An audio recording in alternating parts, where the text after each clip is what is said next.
ہم کمزوروں کو بولے دعا کرو، اور جو اس مقام پہ پہنچ گیا نہ اس کو دعا کی ضرورت ہے نہ دعا کی ضرورت ہے. اس لیے تو حضرت ابراہیم خلیل اللہ حضرت جبریل کو ہی بول دیے، ہاں وہ میرے حال سے واقف ہے، تم کیا مدد لے کے آ رہے میرے پاس، کیا میں مدد کروں کیا؟ تو انہیں واقف ہے حال سے، تمہارے مدد کی ضرورت نہیں ہے. مگر ہمارے کو ایک معمولی آدمی کی مدد کی ضرورت ہے، کیونکہ ہم اس مقام پہ نہیں ہے. آدمی کا جیسا جیسا مقام ہوتا ہے تو شریعت نے اس کے مقام کے مطابق راستہ بتایا ہے. اب بعضوں کا چلے تو اتنا اوپر اڑ جاتے، پھر رہتے نہیں اس کے اوپر برابر. جو مانگنا اللہ سے مانگنا، وسیلے کی ضرورت نہیں ہے بولے، پھر انہوں بھی نہیں کرتے.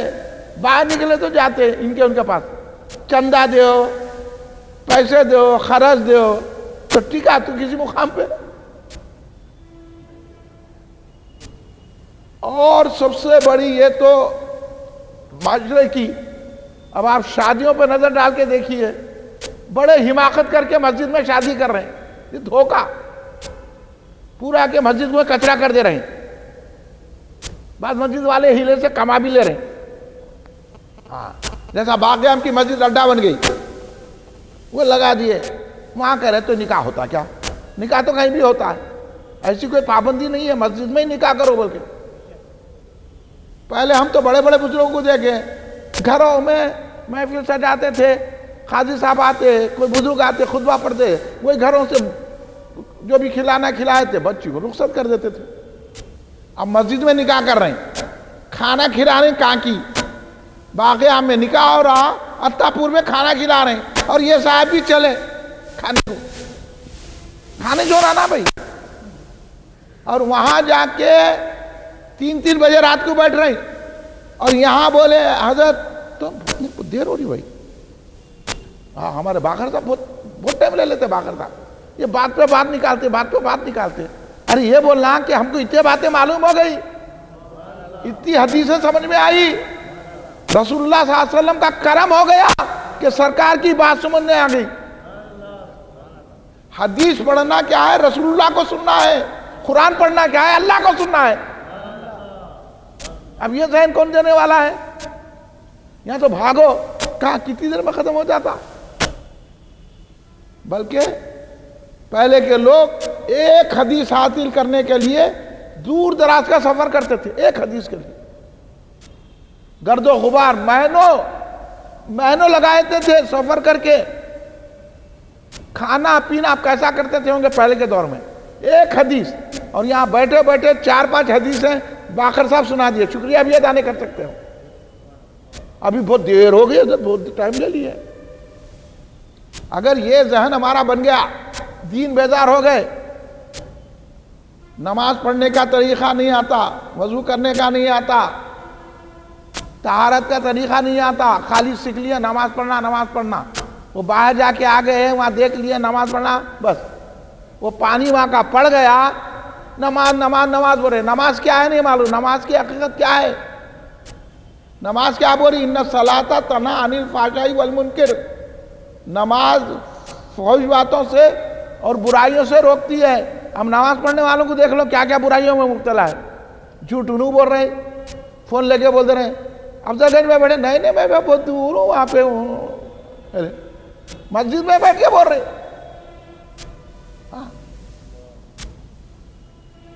پھر نماز بھی پڑھ لیں. آپ کہیں کی نماز پڑھ رہے ہیں، کہیں کا حج کر رہے ہیں، کہیں کا عمرے کر رہے ہیں، کیا کر رہے ہیں. اب اس طرح مسلمان مومن کی بے چینیاں اور بڑھتی جا رہی ہیں، کیونکہ ہم اسرائیلی طریقے پہ ہیں، ہم یہودیوں کی طریقے پہ ہیں، ہم کرسچنوں کی طریقے پہ ہیں. اب یہ دیکھو عیسائیوں کو، نصرانیوں کو، کرسچنوں کو دیکھو، انہوں اپنے جہاں جاتے ہیں چرچ میں تو ٹوپی اتار کے جاتے ہیں. اور یہاں بھی دیکھو کتنے لوگ بغیر ٹوپی آتے ہیں، نہ امام صاحب بولتے، نہ مؤذن صاحب بولتے، نہ مولوی صاحب بولتے. ٹوپی پہنے یہ مسلمانوں کا طریقہ نہیں ہے. اور جیسے چاہے نماز پڑھ لے رہے، نہ شافعی نظر آ رہے، نہ مالکی نظر آ رہے، نہ حنبلی نظر آ رہے، نہ حنفی نظر آ رہے. اکڑ کے نماز پڑھ رہے ہیں، جبکہ حدیث میں پڑھو نماز پڑھے تو ایسا عاجزی کے ساتھ جھکنا. اس لیے امام ابو حنیفہ نے یہاں ہاتھ بن کے رکھنے کو بتایا. یہاں اگر ہاتھ کا کرتے تو اس میں ذرا اکڑ معلوم ہوتی. یہ جو ہم ناف کو بنتے ہیں نا، یہ بننے سے آدمی ایسا جھک جاتا تو اللہ کے سامنے عاجزی کا نمونہ ہے حنفی طریقہ. نماز ایسا پڑھنا، تم کو کیا معلوم ابھی تقلید نہیں کرنا بول کے لگا دیے. تو خود تو تقلید کر رہا نا، رے نہیں کر رہا. انہیں کیسے پڑھا، اس کو کیسا معلوم ہوا یہ حدیث ہے؟ تو نے بولا بخاری میں ہے، تو پھر بخاری کو پڑھایا، تو کون کیا پڑھ لیا ڈائریکٹ؟ نہیں، میں پورا مول صاحب کے پاس گیا تو تو مول صاحب کی تقلید کر رہا نا، اس کو مان رہا نہیں مان رہا؟ تو اب سڑے مول صاحب کو مان رہا، ہم امام اعظم کو مان رہے، ہم امام شافعی کو مان رہے. تو اب ہم کو کیا کر دیا گیا معلوم؟ نہیں، اماموں کی ضرورت نہیں ہے. اب ہم 20 رکعت ہیں، 8 رکعت تراویح پڑھو. تم کون بھائی؟ حضرت عمر 20 رکعت تراویح پڑھے، حدیثوں میں موجود ہے. تو انہوں کیا کرے؟ ایک طریقے سے حدیثوں کا انکار کرے، قرآن کا. اور آپ کے اندر یہ بے چینی پیدا کر دیے کہ قرآن دیکھنا، قرآن کے آیت کے مقابل میں حدیث آئی تو حدیث کو چھوڑ دینا کہتے. بولا کیا باتیں کر رہے ہیں، کیا ہے؟ عقل بھی ہے؟ حدیث کس کو بولتے ہیں؟ حدیث کس کو بولتے ہیں؟ سرکار دو عالم صلی اللہ علیہ وسلم کے قول فعل عمل کو حدیث بولتے ہیں. سمجھ گئے؟ اور سرکار جو ہے اللہ کے منشے کے مطابق کہیں گے. اب ڈھونڈ رہے ہیں کوسی حدیث خلاف جاری قرآن کے، تو کیا ذہن دے بتا دیے یعنی رسول پاک قرآن کے خلاف کرتے ہیں. استغفر اللہ معاذ اللہ، نقائص نکال رہے ہیں، ایمان چلے گیا. یہ بول رہے تھے پھر آپ بھی بول رہے ہیں کھڑے رہ کے، ہاں جو حدیث ٹکرا گئی قرآن سے کہیں کیا بول رہا گستاخ، کیا بول رہا؟ یہ سمجھانے والا کوئی نہیں ہے آپ کو، میں سمجھا رہا ہوں آپ کو. ہاں، کھڑے رہ کے انہیں بولا، آپ نے ہمت روک دینا، کیا بول رہا رے تو؟ کتنی بڑی گستاخی کر رہا، آقا کو بول رہا، انہوں قرآن کے خلاف جاتے. استغفر اللہ معذر.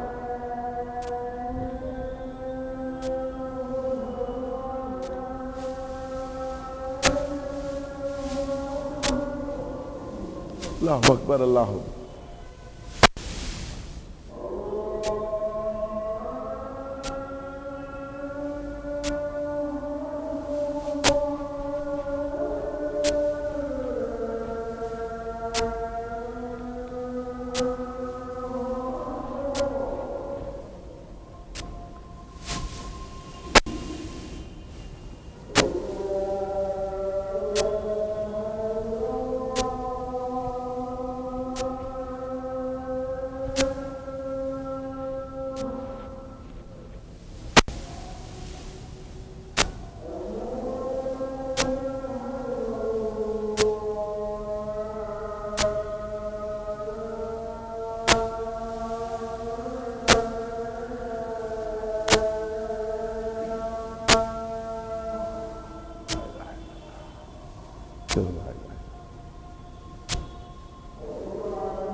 لا الہ الا اللہ محمد رسول اللہ محمد صلی اللہ علیہ وسلم اللہم رب هذه دعوت التامة صلاة محمد امین وسلم والفضیلۃ والرافعۃ محمد رمضان الذی وقت نکرم تقوم یا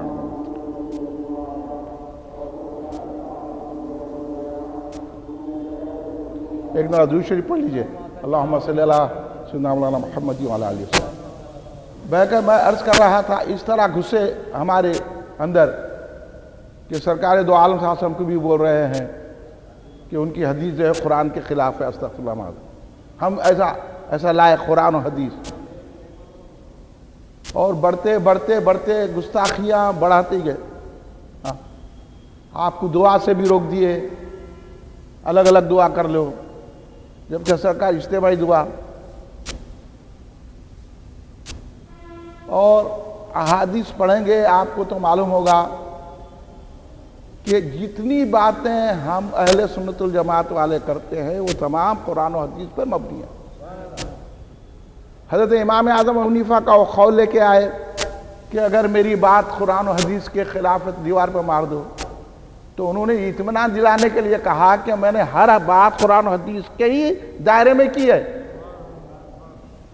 تو اس کا پروپیگنڈا کر دیے آپ کو بھٹکانے کے لیے تاکہ آپ کسی امام کی پیروی نہ کریں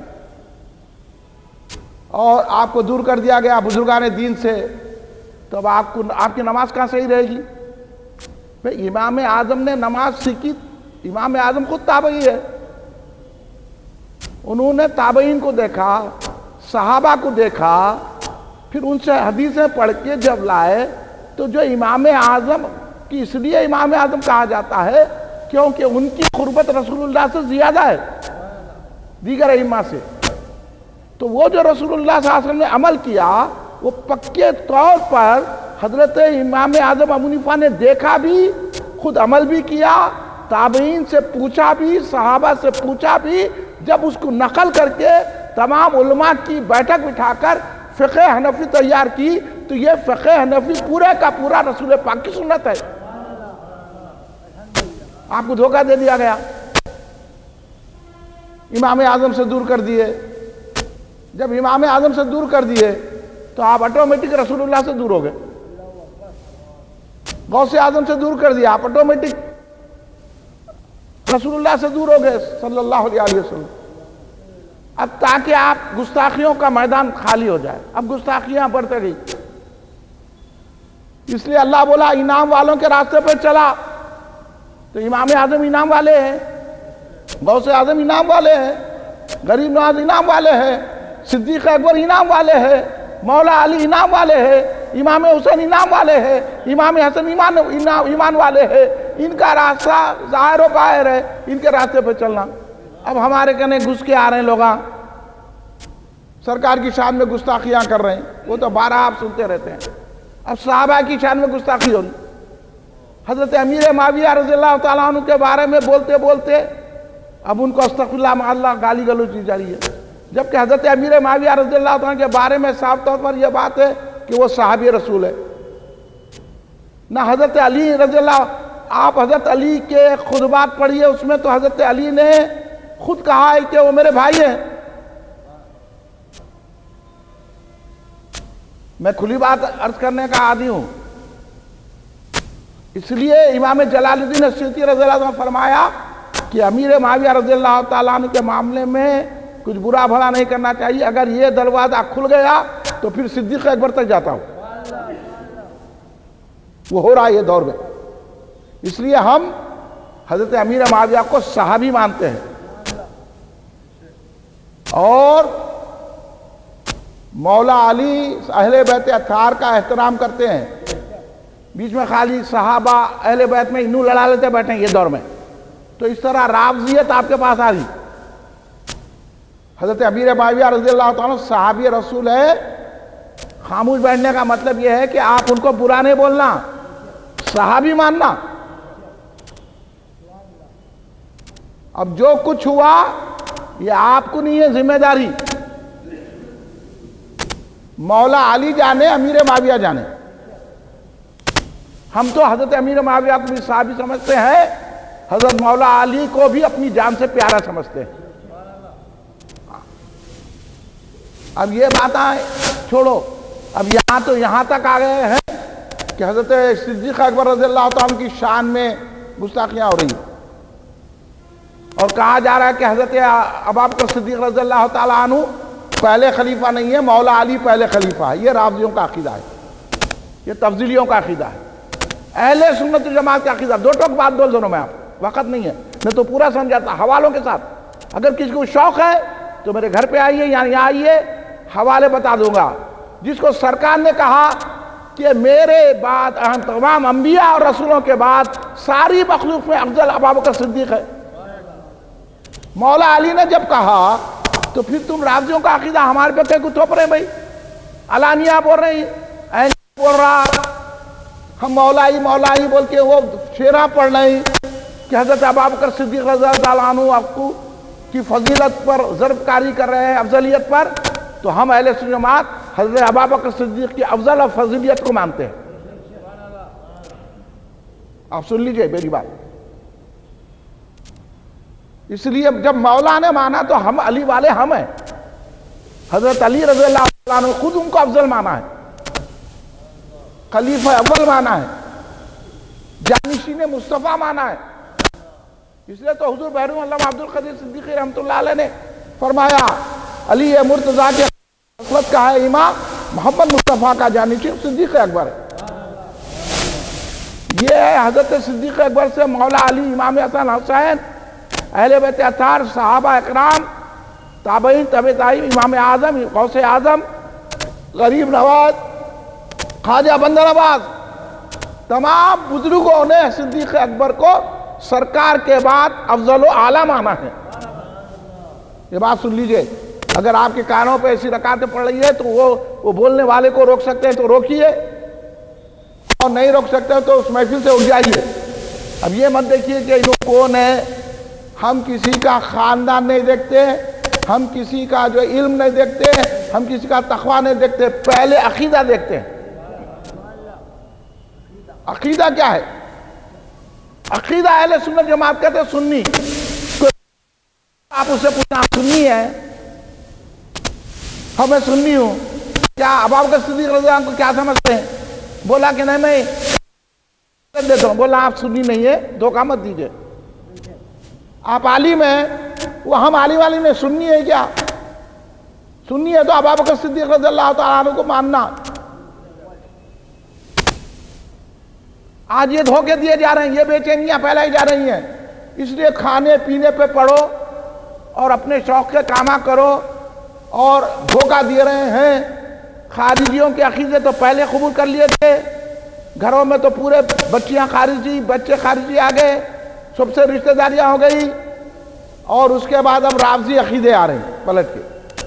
ہم نہ جانے یہ ایرانی لوگوں کی کیا پیسے دے رہا، ہم تو نہیں جانتے، ہم بول بھی نہیں سکتے یہ کیا ایرانیوں کی چال ہے، کیا رافضیوں کی چال ہے، کیا تفضیلیوں کی چال ہے۔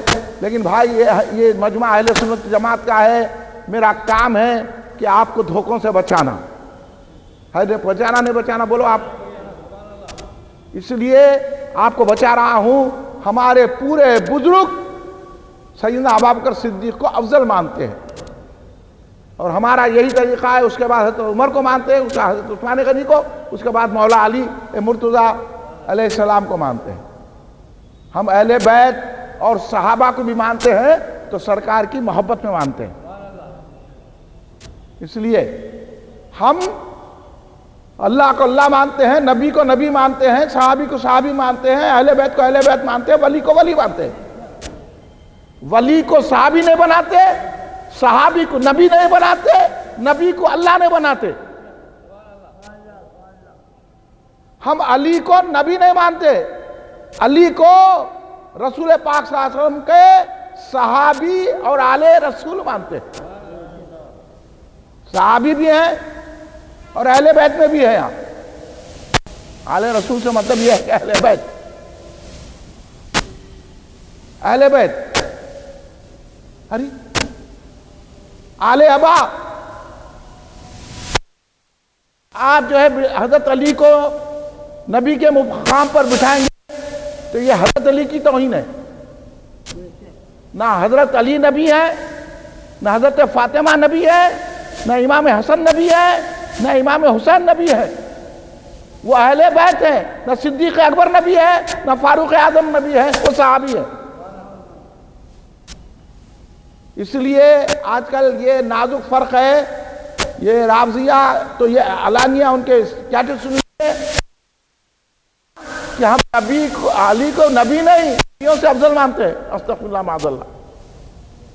وہ عقیدہ ایک عین طریقے سے آپ کو ہم مشائخ ہیں، ہم ایسے ہیں، ہم ایسے ہیں بول کے لائے، وہ عقیدہ بتایا جا رہا ہے کہ حضرت علی حضرت فاطمہ نبی ہے، ایسا لا رہے ہیں دور سے، جس سے میں آپ کو بچا رہا ہوں۔ ہمارے آقا آخری نبی ہے، محمد مصطفیٰ صلی اللہ علیہ وسلم آخری نبی، آپ کے بعد کسی قسم کا کوئی نبی نہیں آ سکتا، نہ کوئی صحابی نبی ہو سکتا، نہ کوئی آل رسول نبی ہو سکتا، رسول کے پاس کوئی نبی رسول نہیں آتا، ہمارے آقا آخری نبی ہے، اور ہم ہر ایک کا احترام کریں گے، صحابی کا بھی احترام کریں گے۔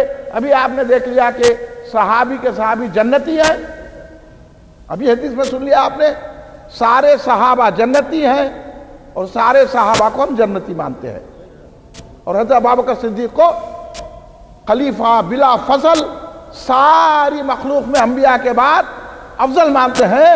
مولا علی سے قبضہ نہیں کیے حضرت ابوبکر صدیق، یہ جھوٹے باتیں مت کرو، مولا نے خود ان کو افضل مانا ہے۔ اگر منکر ہو کوئی فضل سے صدیق اکبر کے، میں حد مفتری ماروں گا، یہ فرمان حیدر ہے، یہ حضرت علی کا فتویٰ ہے کہ اگر کوئی مجھ کو حضرت ابوبکر صدیق سے افضل مانتا ہے تو میں اس کو 40 کوڑے لگاؤں گا افتراء کسنے والے پر۔ یہ علی کا فتویٰ ہے، ہم علی کے فتوے پہ چل کر حضرت ابوبکر صدیق کو انبیاء اور رسول کے بعد ساری مخلوق میں افضل مانتے ہیں۔ یہی عقیدہ اہل سنت کا ہے، اسی کو آپ آگے بڑھائیے، اسی پر قائم رہے۔ اللہ ہم کو اس پر قائم رہنے کی توفیق عطا فرمائے، سرکار کے طریقے پر، صحابہ اہل بیت کے طریقے پر، اولیاء کے طریقے پر ہمارا جینا مرنا کر دے، اور ہم اللہ تبارک و تعالیٰ اس عقیدے کو پھیلانے کی ہمیں قوت و طاقت عطا فرمائے۔ ہم کمزور ہیں، اللہ تو طاقت عطا فرمائے، کرم فرمائے۔ کھڑے ہو جائیے، صلاۃ و سلام۔